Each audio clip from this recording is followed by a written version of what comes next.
এবার সাকিবের জন্মদিন উদযাপন করতে নিজ বাসায় ঘনিষ্ঠ ব্যক্তিদের নিয়ে কেক কেটে আনন্দ করলেন অপু বিশ্বাস। তিনি হয়তো সাকিবকে সশরীরে কাছে পাননি, কিন্তু এই কেক কাটার অনুভূতির মধ্য দিয়ে কাল্পনিকভাবে ঠিকই তিনি সাকিবের সঙ্গ পাওয়ার আনন্দ পেয়েছেন। সাকিবের জন্মদিনের পুরো সময়টাই কেটেছে মালয়েশিয়ার মাটিতে। শুটিং স্পটে থাকা ব্যক্তিদের সাথে কেক কেটে আনন্দ করেছেন সাকিব খান।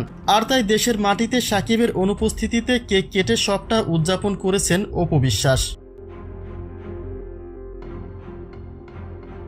দেশের অন্যতম গণমাধ্যম কালের কণ্ঠ থেকে অপু বিশ্বাসের একটা ভিডিও প্রকাশ করা হয়, যার ক্যাপশনে লেখা ছিল সাকিব খানের জন্মদিন পালন করলেন অপু বিশ্বাস। এবং সে চিত্রে দেখা মিলেছে অপু বিশ্বাসের কোরিওগ্রাফার মাহফুজ কাদরির। মূলত কাদরিকে নিয়ে কেক কেটে সবটা উদযাপন করেছেন অপু বিশ্বাস। কেক কাটার সেই মুহূর্তে বেশ আনন্দিতই দেখা গেছে অপু বিশ্বাসকে।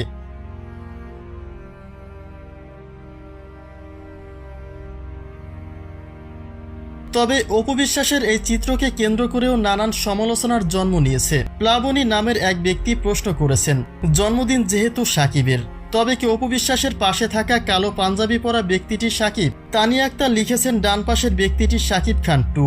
অনেকে আবার এমন প্রশ্ন তুলেছে, অপু বিশ্বাস সাকিবের কি হয় যে তিনি সাকিবের জন্মদিনে কেক কাটেন? তবে তার মাঝে কালের কণ্ঠতে প্রকাশ করা এই ভিডিওকে মিথ্যে বলেও দাবি করছে অনেকে। বলা হচ্ছে অপু বিশ্বাস কাচ্চি ডাইনের উদ্বোধন করতে মালয়েশিয়া গিয়েছিলেন, আর ঠিক তখনকার মুহূর্ত প্রকাশ করে সাকিবের জন্মদিনের কেক কাটা বলে চালিয়ে দিয়েছে গণমাধ্যমটি, যার সত্যতা খুঁজতে গেলে এসব মন্তব্যের সাথে পুরোপুরি মিলে যায়। কেননা অপু বিশ্বাসের পেছনে থাকা ব্যানারে লেখা রয়েছে কাচ্চি ডাইন, অর্থাৎ কাচ্চি ডাইনের উদ্বোধনী অনুষ্ঠানে কেক কেটেছিলেন অপু বিশ্বাস। কিন্তু সে চিত্র প্রকাশ করে ভুল তথ্য ছড়িয়েছে দেশের অন্যতম গণমাধ্যম কালের কণ্ঠ।